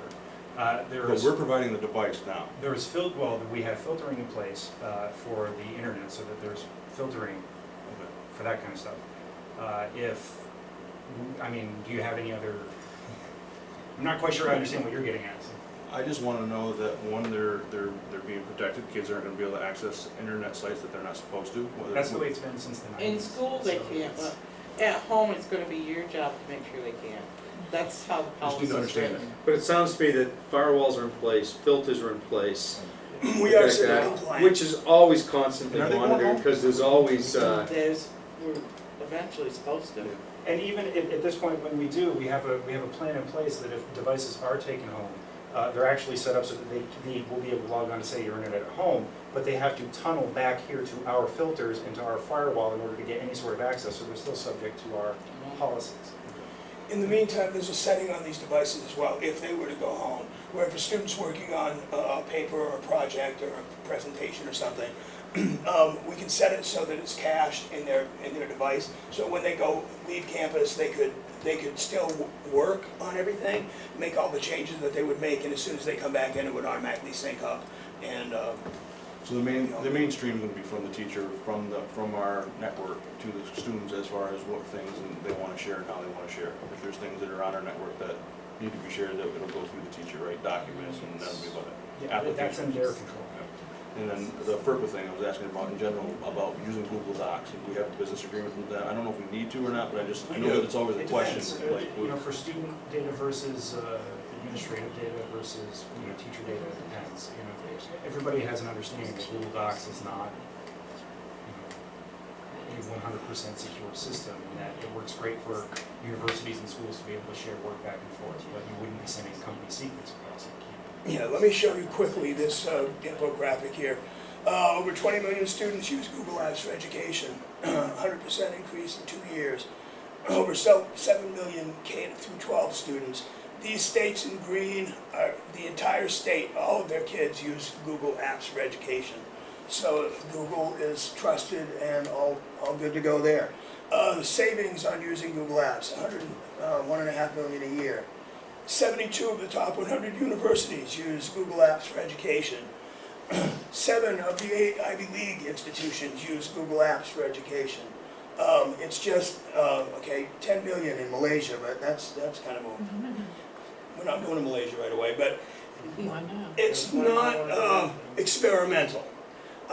There's a lot of security in place. They're constantly updating. This is another factor. For example, with the SVSAC test coming and all of the machines that we have with Windows XP that we will no longer be able to use for SVSAC testing, the Chrome operating system and Google Apps are updated about every 2 weeks, and it's just an automatic thing because it's in the cloud. So it's just you always have the latest version of everything that's available.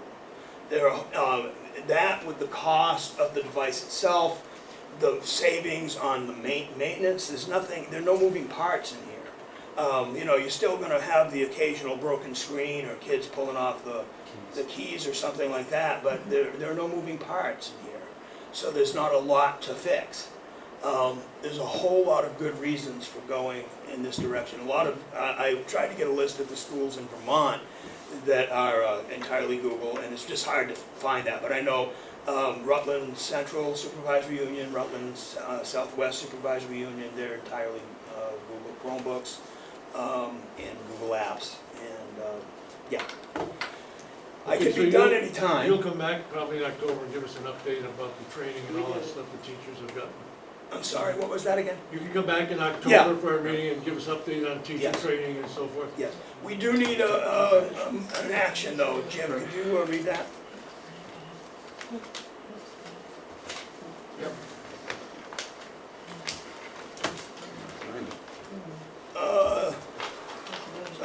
It's right here. You have the motion. Yeah, request a motion to waive, can I make an official request for a motion? We request a motion to waive the reading, approve the resolution, and authorize any one of the officers of the board to execute the lease documents.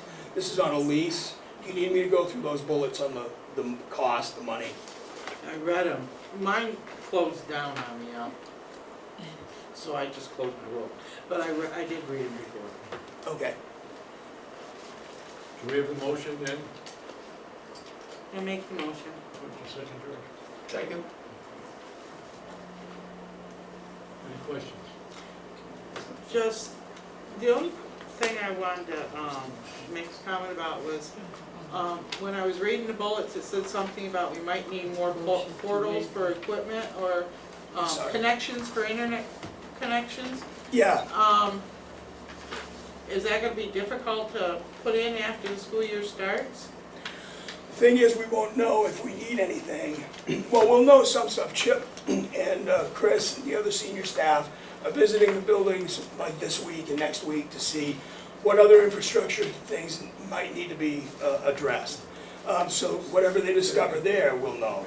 But some The stuff, internet access, because if you go up 2 or 3 bullets, it says, unforeseen, where is it?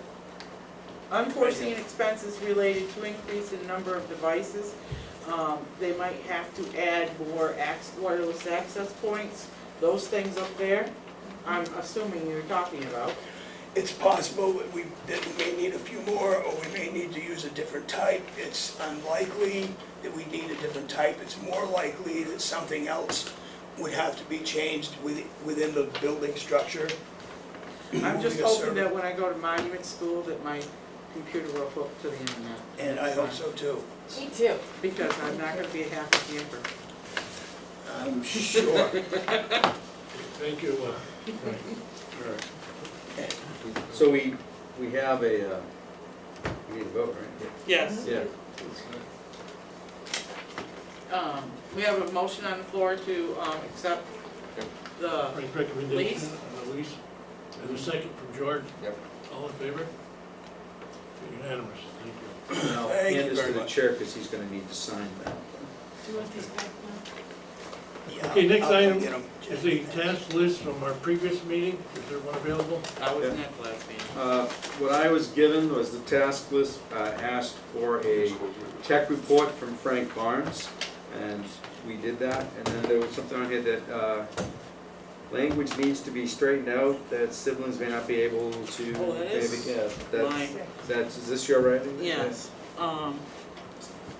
because it School said, building enrollment zone policy 3106. remember we had the discussion, some people believe because they have one student at a school, that automatically the other student sibling will go to that school. And the policy isn't quite clear, so we need to make sure, strengthen the language that may not happen. If we don't have room in the kindergarten, we don't have We room. did not have a policy meeting in August, so maybe we should direct this to the policy committee for the September meeting to then be back on the task list for the September meeting. Here, I'll give that back to you.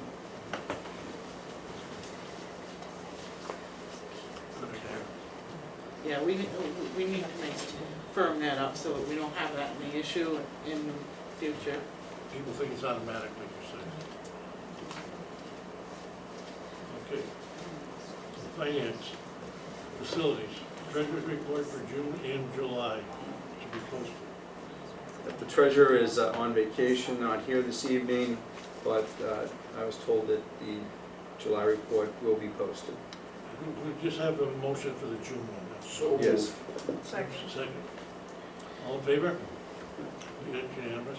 And can I have a question, being new, I'm still trying, I was handed this box and told to bring it to the meeting. Is this, do you pass this around? It's a to your- consent We sign agenda. those. That's Yeah. it? We do that After after. we- After we approve it. I don't wanna forget anything. No problem. All right. Okay, I'm not sure what this is, amendment to the 13-16. Hold on, under finance facilities, it's not, I guess can I ask a question? Yep. I heard in regards to facilities, or it can go down to other business, doesn't matter, it's entirely up to you, but it's facilities related. Did I heard some rumor that we're considering putting kindergarten over there on Tradition Street? Preschool. Just preschool, right? That's all it's It's going. preschool, I can answer a little bit of that, is the Division Street property is really an SVSU property that was rented, it's not really a BSD, even though it's been brought up on the BSD agenda. And it's Karen's, it's a early childhood center program, which is part of that, it's not a We're not kindergarten. kindergarten. No. And then, did I also hear that we're modifying Molly Stark's library to create space? I heard rumor of that too. Aaron, Sorry? Molly Stark in the library, doing something in the library, creating. No, not in the library. Reducing that space. We're putting a wall up for The Acorn? Literacy, Literacy. taking a literacy lab and making sure that we have instructional space. We have instructional space there, but we're just putting a wall with a door in, so it can be a little bit more. it's been separated by partitions. We use it as our It's just computer not- lab, so when kids are in there testing or just in the computer class, there's no separation right now except for the bookcase. So the wall will be to allow some soundproof, quiet space for. Removable wall type thing? No. So what was in that space? Did we It was talk about already, that? it was already a space, we just put a wall. Did we talk about it at the board? Did I miss it? No. I don't think so, unless it was brought up with the other stuff that we're doing. I mean, it's just a one wall space. So was the one on the stage, and I had a problem with that. Well, that's a little different. This was, I think it's a total cost of like. But it's taking away instructional space that we have, spaces used for libraries that affects. No, it's not part of the library. It's not? No, Okay. no, it's already used for this space. It's just a wall was being put Is this the in there. back room off the library? Yeah, Okay. the old Heath Wing kitchen, that's what they call Okay. it. This is not the library functioning No. piece of, okay. This is that back room that is, I know what you're talking Yeah, about. it's not a new space, it's just a wall, so you can really. Yeah, I know what you're talking Yeah. about. It's not, okay. I was concerned that it was the library that was No. getting a wall. Okay. I was going to be upset with that. We're not trying to upset you. Thank you. Hey, Bob, I'm not sure, is this yours, did you work for the ESP negotiations? Amendment to the ESP? I am. I didn't know this was going on, yeah. Yeah. I was on. Here's my understanding on it. In Article 20.3, there was a word that we had included when we typed our version, but it was never agreed to. So when the association reviewed it, they struck it, and the copy that we signed, on page 27, had the word 35 hours in it, and it was never in it. And when it got printed, it was in it. So it needed to be removed. So we have to have a new signature page. But you need to agree to this, that, I'll read the whole thing. It's about overtime. Any reasonable overtime requested by the administration shall not be refused. For employees who are regularly scheduled to work 30 hours per week or more, overtime shall be calculated by determining the amount of time an employee works in excess of his or her total scheduled hours. That's how it reads. What was inserted was the word, was 35 hours, which was the position that the board wanted, and it never happened. It was not agreed to, but it got included when it was printed, so it needs to come out. So, Makes sense. yeah, I'm not sure if we need a motion to do that, Well, we can make one anyway. Partly safe. Alright, yeah, probably got it here. So a motion to strike the word 35 hours from Article 20.3, page So moved. 27 of the Second. SBN contract. Can he make the motions? I mean. No, Oh, I yeah. just Well, made You made it. you're I You made the just- recommendation. Oh, you made, okay. All in favor? Unanimous. Can I go And then I back? would ask the chair, he's gonna have to sign a new signature sheet. And I then- did- Just gotta go back to this. This is a BSS board policy. This is not an SVSU policy. Okay, So this board does have to take up this policy and discuss it. So maybe we need a copy in our next packet okay, and be ready to talk about it and make our changes. It was just a BSD board good catch. policy. Okay. Mhm. Are you gonna give me that now? Yeah, I got it So- all written All down. right. Thank you. Okay, thank you for that. Now the consent agenda. That's what's in the box? That's- Yes. Yeah, You have a motion for the consent agenda? So moved. Second? I just have a question here. These resignations for Bennington Elementary, two more, those in addition to the ones we had 3 or so before? Like the music teacher Yeah. before and the 2 classroom teachers? We had anticipated, Mrs. Gould leaving, Rachel Kipps was unanticipated resignation. I should say. Does this, with these hires below, does that fill up your staff now at Benno? We have, with the recommendations that if you approve them on the noun forms, fill all our classroom staffing. We have a music position that Jim Copine will interview on Monday, and we have a paraprofessional that the paperwork is being processed. And that's why you got the amended one tonight. The one in red is the last person we interviewed this morning. So. I think Donna needs one. I need so yeah, what do I need? One of You these. want one of these? Thank you. Does anybody else have any questions? Consent? Okay, all in favor of the consent agenda? Unanimous. Okay, thank you. Educational matters, regular ed, special ed. I have, Okay, nothing there? Okay, under policies, we have 3 separate policies here. One is to adopt student nutrition and wellness, and the next 2 are for warning. Yes. Can I ask you a question under education matters? Just because it's there and we didn't really get to, but I mean, how is the transition taking place as far as Jim, you're familiar with the schools, the principals, and understanding what's existing for our curriculums and how we educate, and you know, I mean, just what's the state of the union itself, and has there been much at all through the summer? I'm gonna actually, I'll address that in my superintendent's Okay. report, that's, Okay. but if I do it now, I won't have anything left to talk Okay. about there, so. Very good. Okay. We have a motion first for student nutrition and wellness to adopt 5156. So moved. Second. Discussion. I had a question, I read that, and it's spoken there about the research of lunches, 30 minutes versus 20 minutes, there's less 30 minutes versus 20, where there's less food waste Yeah. after 30 minutes, but this policy didn't specifically state out what kind of lunches are we gonna run with a 30-minute lunch, or are we just gonna, we put the facts in there, but I didn't see us living by it. Do we have 30-minute lunches? I was already. We have 30 minutes lunch period. Some of it is So- lunch and some of it's recess, right? Well, we have 60 minutes devoted to both. So do we shorten up one or the other at times just because of transition from one activity to the other? But there's a 30-minute period allotted too. Is there any way that we can make sure that the students have 30 minutes to eat and 30 minutes to play? Well, I mean, that's what I'm asking, I mean, it just seems like it's very flexible, and if it's I mean, one way policy versus says the that other. that's what we should I offer. don't know, but it doesn't say that we have to have it. It just talks in there about that it's better to have 30 minutes, but it certainly worked in there to have flexibility, it was what I read. Yeah, but which- your students don't walk down to the cafeteria, get their lunch and take it back to their room. Oh, sorry.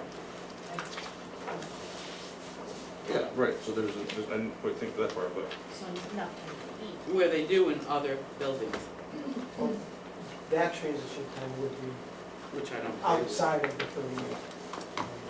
I believe lunch should be eaten in the lunchroom. Food shouldn't be carried through halls. I don't think it's sanitary. I don't think dumping milk trays or trays in the garbage in a classroom is appropriate. So, but I'm just one board member. I mean, that's why I brought it up to discuss in general, just about that. Any other questions on that policy? Okay, seeing none, all in favor of adopting? Okay, unanimous. Okay, the next 2, and again, these are warnings, which mean people can have input before it's actually going to be adopted. Number 4020, appointments of administrators other than the superintendent. A motion to warn that one. So moved. Second. I didn't think that one was too bad. All right. Any discussions? All in favor? Okay, that's unanimous. And the third one, 7300, public participation at board meetings, warning. Motion? I didn't get a chance to read that one as thoroughly as I wanted to. Do we have a motion? for So the- moved. And a second? Marie, all right. All in favor of warning this one? Okay, that one's unanimous too. Okay, thank you. Number 9, these are committee meetings. The food service is meeting September 18th. Put in your calendar. The SVSU technology, which will be for September. No, you point that way. Sorry. Teachers And the negotiation. SVSU meeting will be on June 28th. June? June. No, that's August. And teachers' negotiations should resume Really? in September. Yeah, we're supposed to. When we left in in June, we were to start meeting in September. Are you gonna be willing to, Oh, yeah. do another good job? Yeah, I'm gonna Okay, stay. thank you. Don't take me off of that. Jackie's, Jackie's volunteered again, which is lucky. It takes a lot of time. Okay, Courage. under chair's report, I have 2 There's things. another date, at least I have another date, September 8th, policy meeting, SVSU Okay. policy meeting. Thank you. September 8th policy. I'm just asking, I just put that down as a matter of course, but because I'm on the committee. Is that correct, Jim? The SVSU policy? September 8th.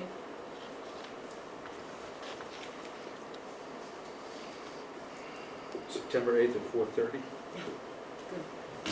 perfect. Thank you for bringing that up. Okay, just two things, and again, this may be repetition, but September 15th in your calendars, up in Manchester Elementary School, Vermont School Board Association will be doing their regional meetings. They've broken it down, they usually have about 8 or 9, they're gone to 6, but the Commissioner of Education will be there in person to answer any questions you may have. All you have to do is go online, vtvsba.org, and register, and they'll provide you with a meal starting at 5 o'clock, and then after that, we'll have give and take with the new commissioner. Where's that gonna be? Manchester Elementary, 15th of September, starting at 5 p.m. You're usually pretty interesting, especially with the new lady in charge. And the other thing is that Still running for? on October 30 and 31, the VSB, Vermont School Board, will be having an annual meeting at Lake Maury. If any of you are interested in going, you see Mary Lee, and she said, no, not Mary Lee, Yeah, Lori's the one. Lori doesn't do it anymore because Okay. Lori doesn't work for Okay, Rick Mary anymore. Lee, and she'll get your registration in and everything for that. What's the girl's name that works for, Rick now? Amanda. Amanda. Okay, you have to check I it. forget. She'll put all the She paperwork works in in for you. Human Resources. That's it. Okay, superintendent's report now. One second, just taking a name. Do you want to give this back to them? Thank you. Well, it's been an interesting month. Not much to do. And I always believe to avoid controversy when you start a job, right? So, Yeah, you how's did a good job work with that. Let me address that. I will take their comments into consideration. I will review if, where I calculated that, whether the design review board will consider additional information. I don't know, but nothing is ever etched in stone, as I said to them, and I will review it based on their comments, and if there is information that comes up differently about what happens in one-bedroom units, I certainly will consider that in my calculations. I've met with many of you. I'm working on my entry plan. I developed an entry plan, as many of you know. It's a series of meetings. I consider it my listening and learning tour. I have a series of questions that I ask all of you. You're one of the groups that I meet with. I've also met with the principals. They received a different set of questions. They've received their questions. We had a general meeting. I haven't met individually with them yet to review them. That's going to happen in their buildings. I've met with all central office administrators. They received a different series of questions, all trying to gather information for me on how this operation works and to jumpstart my immersion into the school system. Just going to meetings once a month or however frequently we meet, I would be behind on this schedule. I feel that this gives me an acceleration into it. So working through that, there's community groups that are also on the list that I want to meet with serious questions, and staff when they appear that I also want to meet with. I obviously can't meet with everybody, but there are groups in them. I will share in my future report some of my findings that I'm hearing from people, because I think what's very interesting, the dynamics on one-on-one meetings. People are more forthright with me, I feel, than they might be here because of, this is a public meeting, and it's just a different format. So I've enjoyed the meeting so far. I wish I had more time for it. What else have I been doing? As you heard, I've been doing interviews. I've counted. I think I've done 21 teacher interviews to date. Obviously not all for Bennington Elementary. I was asked when I first started, well, do you want to interview, be the final interview of the teachers? And I guess it wasn't always done, and I said I do, I absolutely want to. If I'm going to sign, as I did, that that nomination form, and my name's on it, I'm gonna sign it, I want to at least be able to tell you that I sat across from the person that I put that to, and I gave them that time and talked to them. Because this is a big organization, and once they go to their school, I might only see them in a large group again. So it afforded me that opportunity to put a face to a name and maybe a little bit about them. And I haven't rejected anybody that the principals have sent to me yet, so I think they do a great job on the selection process, and I think we're all committed on the same page that we want to put the best staff of, and it's not just teachers. I've interviewed custodians as well, maintenance workers as well. So trying to get to every group. Just not enough time. What else we've been working on is we're going through workplace expectation training, is what we're calling it. Starting here at the central office, everyone who works in this building has to go through this 2.5 hour training on what our expectations are in the workplace as far as decorum, interaction with your colleagues, how we work with each other. We did one session 2 weeks ago in the morning, and we had 20 people there, and then we're doing another session in the afternoon next week, so we gave a week in between and did an afternoon session on a morning because we're trying to accommodate everybody's vacation, so they put enough spread between it. And it was videoed, so anybody who misses both sessions is going to have to sit down with me, and I will go through both sessions. I went through the morning one, I will go through the afternoon one. I think that I have to show that commitment that I will sit there with them, and then anybody who does miss it will get the chance to watch the video with me, and I don't know, I might even make popcorn, I don't know. But I'm not naive to think that I can change people's behavior through going through 2.5 hours of training, but I do know this: if I don't tell you what my expectations are, then I can't hold you accountable for it, and that's really the reason behind it. And it's going to, the next it will go to the maintenance and custodial staff. Are you aware of that you're going to be invited to all that training next? Yeah. Joy is arranging a third date for that, and I'd like to roll it out to everybody, but we'll see how it does. So it's workplace expectations. So that's a project we've been working on, and I got to give a. So where does this? What's the background on this training? Where does it come from? Something that you used before? Yeah, I used it before in another school, and the trainer is from Vermont. He comes in, he goes around to corporate training and school systems throughout the country, and his program is really called Stand Up to Bullying, but we've changed it for ours. It's workplace expectations, and I'd be glad to share. If you want to see the video sometime, I'd be glad to share that with you. I really wouldn't want you to come into the training because I want the employees to feel free to express their comments, and the comments were pretty wide open. And before I ask something, but what is? Give me a little bit of what it's teaching. What is it talking about specifically for an expectation in the workplace? Dress code? If you don't mind. I mean, address appropriate ways how you could address somebody's dress. There is some role playing that goes on about. We talk about the harm of rumors and harassment, and what is a protected class, what's a protected group, what's the difference between bullying and harassment. Harassment being a legal definition, and it's a higher standard that must be met, and also talk about the serious implications of making a false accusation and what damage that can do. And just throwing out a term about somebody. I don't know if that answers that. No, that's good. You know what I can do for the next meeting? I will give the PowerPoint handout. I could give the slides that are on that, so it won't be the full detail, but I'd be glad to include that. Is there any lessons that can be learned for this board? Should we be subject to, or should we look at the report, PowerPoint version from there?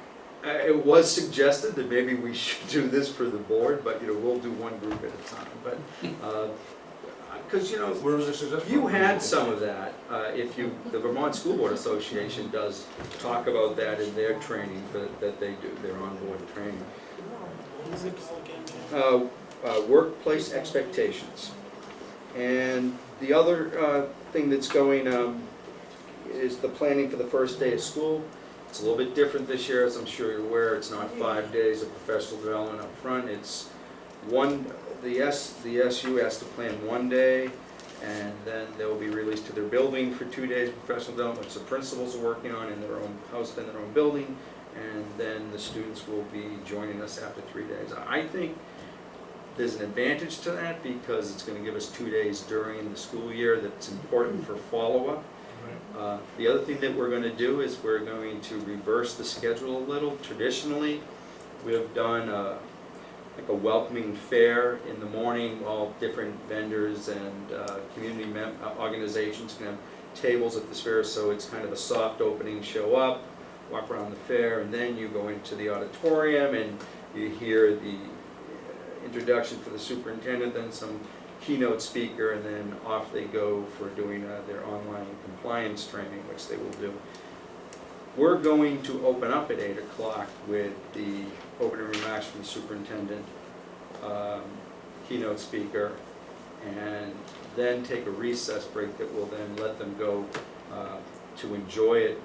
I think it'll work better for the vendors and for the community partners that are there that day because they'll have everybody's full attention. It won't be showing up at staggered times through it. So I think it gives it more value, but we'll see. And then release them for lunch on their own, and then they'll report to their own schools in the afternoon of that first day. And we have an online service that actually went active this evening. So teachers can go online at home, and there's 4 different tests that they have to take on compliance issues that they have to be aware of as a teacher. And if they don't complete it by that opening day, then they have to do it that afternoon. And the beauty of this online system is we can generate a report and we know who's done it. So we're not chasing paper for that. So that. When's the first day of school? 25th. 28th. 28th, I don't know. For students. For students, yeah, 25th For is students, that. 25th. I got a question on that. At the SU level, didn't we decide a few years back the school would not start until after Labor Day? You and I were pushing for that. Calendar committee. Yeah. Who's your representative to the calendar committee? We don't even have any. No, they just bring it to us finished. It's the superintendent's job to do the calendar, we were told. Well, there is a committee, there is a committee to it, and it is a But I think they try to work it where the Arlington and Manchester. with the we have to CDC do a work regional together. generated not contract, calendar, it's a regionally generated calendar, so. Yeah, but we were talking because I remember us talking at the Last year we SU started on September 2nd. because we were so close to New York and Massachusetts that we want. I think the big push for that was the February and April vacations, trying to lighten those two up. Well, I know parents are very, some Because parents are very sometimes upset. parents and child work in different If I remember districts. correctly, I think there were at least 3 or 4 different models from the calendar committee. One was after, start after Labor Day, one was the 5-day of training before we did, and I don't know if this was a reaction to a severe winter and people were It worried. was long, Yeah. last year it was late in June. Yeah. Jim, are you all done? I'm I sure I wanted to- left out some things that have been going on. I wanted to ask a question. Going back to the group that was here, but not directly related. As you know, there's a committee in town where we ask our superintendent or his representative to meet with the selectmen on whatever meeting. Remember that question was asked in the interview? My question is simply this: isn't it interesting that the project that we're talking about tonight, in which the selectmen and the school Right, the joint board administrators meeting you're are talking supposed to about, be yeah. talking about projects that pertain to the school and the town, are discussed. Question is this: was it ever discussed to the best of your knowledge? No, I don't believe so. I find that strange. I didn't wanna ask that earlier, Yeah, but we I haven't was had gonna your ask, does that budget. still exist and still happening, because that's where, The that, joint board meeting is, I believe, next. Tuesday, 8 o'clock. Yeah, Tuesday, 8 Yeah. o'clock. so I would At the ask, Creative Element who Center. sits on that board? You Anybody, you go go to to that the meeting, no, but you- Anybody can come. It's a to public that. meeting, anybody could go. What but- time? You- But it's 8 supposed to o'clock. be the chair of each board and the superintendent. So, With that, can we Which there would be the bring this CDC concern to 8 o'clock them? Tuesday. Why did this not get discussed in any meeting That's right, that's my prior to question. this thing happening? What- what they- Even if it doesn't require an approval or any input to us, it's a discussion of what's happening in the community and how it's gonna affect or not affect the schools. That is a very good point that was brought up here, and if that, We also don't know though when they knew about it, when it was first presented to them, I don't know that. it's a long and, it's a process that starts out, June, wasn't it's a it? development process. When it started? Yeah. You're in talks with the town months before it becomes a public meeting, so the town, I mean, and maybe, I don't know if there's guidelines around what the town can and can't speak about at that meeting as far as what's official and not official, but, because it is a public meeting, but there's a lot of But, you know, if the information. point that is valid, then it should prompt a discussion of, what else do you know that's on the drawing board that is gonna impact That's right. us? What else, like, someone mentioned tonight that Pleasant Street. Pleasant Street. didn't know about those, so it- Nobody's studying, I it haven't was heard in the anything. newspaper, Pleasant Street, and it's renovation of housing. Oh. Yeah, but Tuesday is coming up, it's open to everybody, so everybody, it's 8 o'clock in the morning at the CDC meeting room. You're all welcome. They were late that morning. Jim, the other my last question is this, and if the rest of the board feels I'm out of order, I'll withdraw. And that is that you said that you were gonna review some of these things, because I think these people did bring up some pretty valid points tonight, out of fairness to them. So, I hope that whatever it is, that it's something that we send in writing to whoever you have to send it to. I think the one thing that sticks out for me is verification on what happens with the one-bedroom units. Is that, you know, an accurate statement? They have to rent by law? Is that what you said? Yes, They do. Oh, yeah, you can't. yeah, you can't So if a discriminate. young man or young woman come over, Can't you deny it. have to. Does the Shires Housing have any type of, I know they have a band of money that you can only rent to, you know, within, within up to 28,000. But can they specify how many people are in a house? Yes, but I still don't stop people I don't put know. them in. Yeah, they can, but a one-bedroom usually, if I remember the pamphlets we used to get from the state, a one-bedroom can go for up to 2 people. You can limit it to 2 people. That could be a woman with a child, or a man with a child. I'll tell They you don't what, have to each have a bedroom. when I went to the selectmen's meeting, the gentleman seemed to be saying that these single units are gonna be for senior citizens. That's what he said, sort of leaning to that. We're gonna try and, you know, realizing there's a shortage of housing for senior, but again, that's what he was saying, doesn't mean he has to do it, but that's what he was saying to us. He also said that in the application that Bennington was in a food desert. And food desert usually means you don't have grocery stores within a certain Walking distance. radius. We have plenty of, and there's no walking distance market there. That's right. So, Yeah, before we a food get desert beyond means, and like, what- you live in Powell, there's not a grocery store. Yeah, so, So, you know, within a walking distance, it's desirable that there's something within a walking distance of downtown, so that gets that definition. So I just wanted to say officially, because this is the first meeting that we've truly had and we've met, but just to welcome you Yes. to this district and to your role for the supervisory union as a whole, and just look forward to working with you and just to the future, so Thank just welcome to Glad to be here. Bennington School Thank you. District. Yes. What you've done so far. Like you say, it's a learning curve for everybody, right? It is. For executive. And we're patient. And as long as we're all open to learn. Right, oh yeah.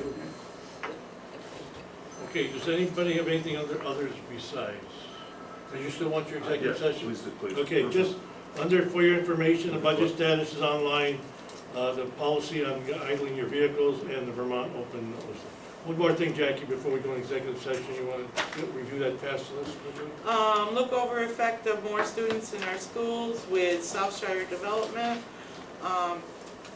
They asked Jim to withdraw his statement, and group would like us to address the issue. The superintendent's going to review it. And I don't have a due date because I don't know what we're gonna do with it. We should do something, but I'm not sure what. Which one? The Southshire, in the community. Frank Bar, Well, there was something else though, they asked for was the documents. yes. Yeah, and I have it, he will send documents. Frank Barnes on agenda to report on how the Chromebooks are working, that'll happen in the October meeting. Professional learning communities, Jim will, report out on them in next meeting. School enrollment zones policy 3106, VSD will be sent to policy. Each member will be sent to policy to review before the next meeting, so that we can talk about the changes we want to make to the policy to reflect what we have talked about in June, or May or June. We're gonna discuss lunch delivery at next meeting at each of the building. The principals will report to the board how lunch is delivered in their buildings. PowerPoint handout, workplace expectations, we'll be giving out to board members for review. Thank you. What's your request for board? We go to executive session for personnel? Personnel. Okay, we have a motion to go into executive session for personnel. I'll make a motion. For second? For second? All in favor? Unanimous. Okay. I think since you set up, when you're out, Do you think there's any After action? me? Yep. can I have those four, get back to Rick, please?